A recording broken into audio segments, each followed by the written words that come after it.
let's take a bite size out of the newest Dreamworks movie that came out last week.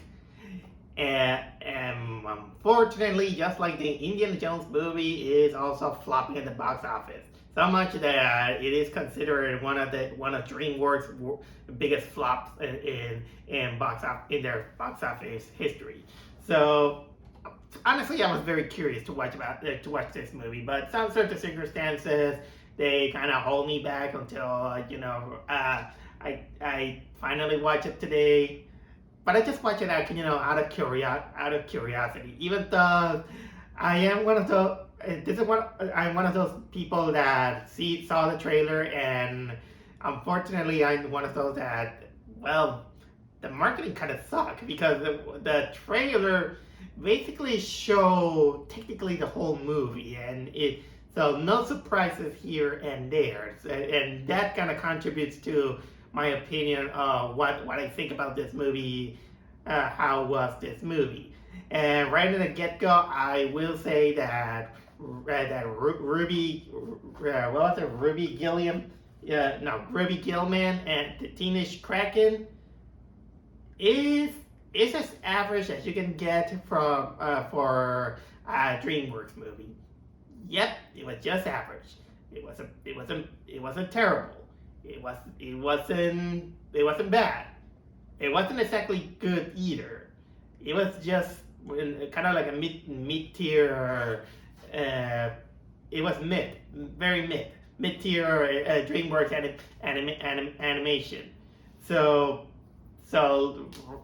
basically, the synopsis you also see it on the trailer, which is about this. It's about this girl who is a Kraken. Her name is Ruby Gillian. She's an awkward teenager who loves math, and she wants to go to the prom, but she has trouble because her family, especially her mother, is like, don't go to the sea, or else they didn't tell her until she fought. A certain circumstance made her go to the sea, and she realizes that when she gets wet into the ocean, she grows kind of like gigantic. And you know that there is also the kind of like the mythological discrimination that krakens are destructive creatures that destroys boats and all that. So that's the best. That's one of the first things that I can say about the movie without spoiling too much. But well, the trailer basically spoils too much.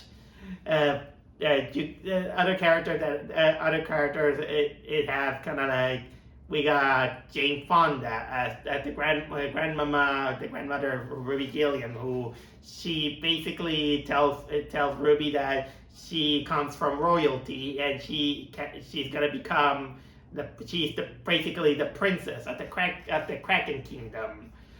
And there's not exactly much to say, except for a few. The voice acting is always good in these kind of animations, but the biggest thing is that you have to know, of course, the relationship with the characters. The biggest thing that this movie has is that there is technically a rocky relationship between Ruby and her mother, Agatha, in which when Ruby begins to experience all these transformations, she kind of goes through to kind of like this coming of age,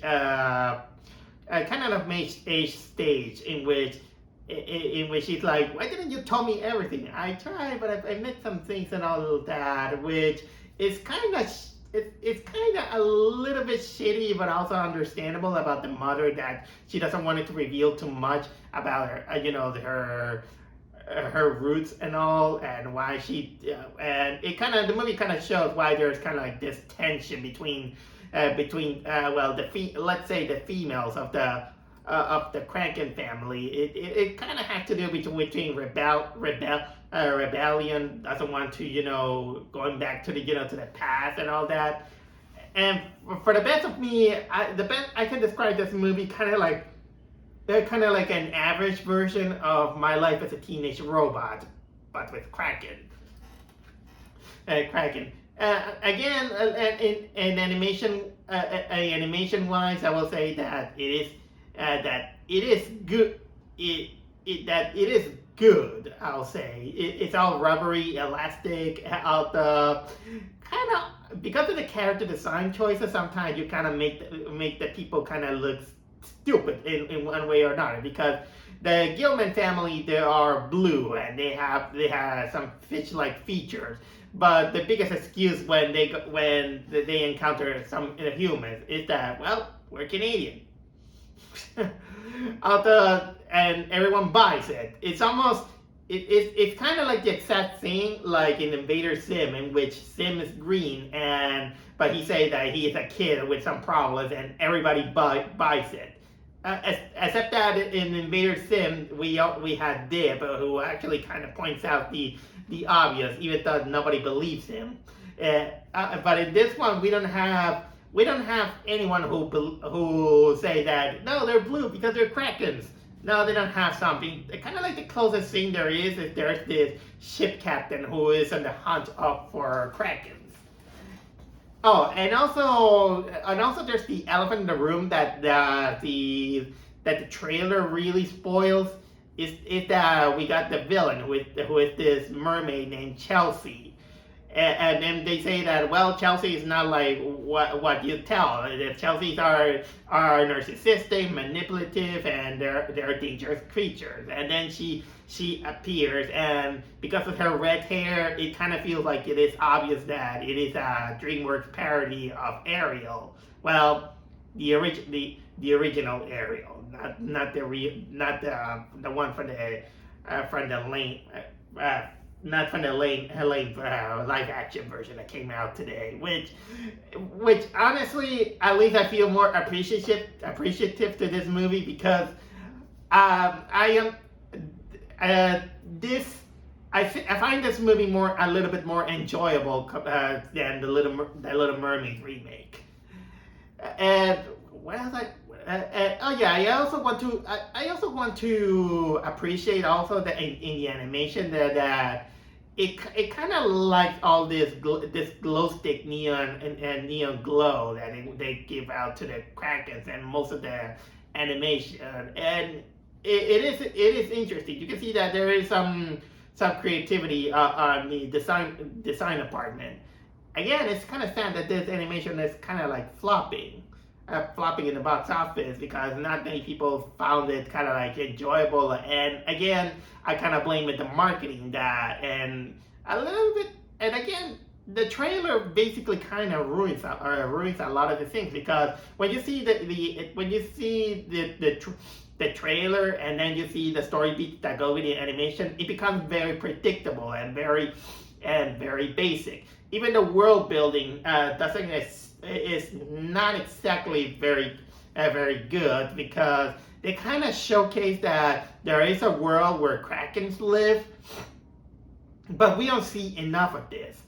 Again, it kind of mostly focuses on the identity problem that our protagonist Ruby Gillman is facing, and because she gets into a phase where in which she doesn't, in which she has conflict with her mother. She also wants to go to the prom and also date this guy who what was it? His name is Connor, which is this guy with this puffy hair that his hair kind of makes me laugh.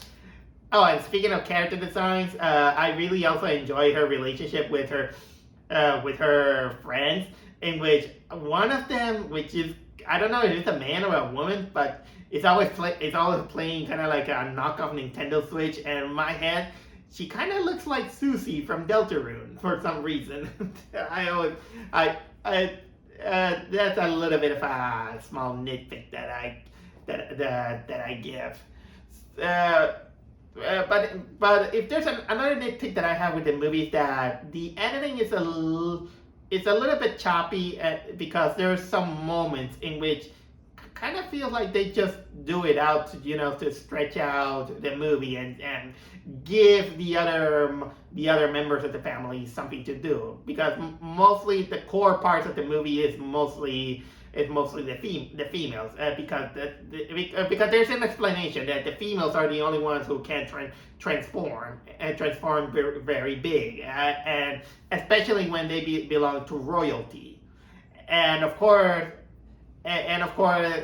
also part of the movie, we got the MacGuffin, which is the Trident of Oceania, and also there's also, I also wanted to say that the movie has also a little bit of a wasted potential in which Ruby befriends Chelsea, the mermaid, and they have this, this friendship. But of course, if you see the trailer, you know where it goes. So, and that kind of leaves out kind of like a very, very predictable climax.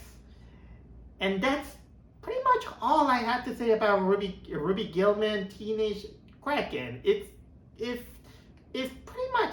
pretty much safe for a movie, and I gotta be a little bit harsh on it, because many people will say, well, it's a kids movie, you can't do so much, which I was like, yeah, but you're still an artist, and you have to show a little bit more ambition, and this one, it needed a little bit more of a push in that, because the elements are there, but honestly, for Dreamworks, this is totally mid-tier, especially considering that we got movies like Puss in Boots: The Last Wish. Everyone is talking about it at this point.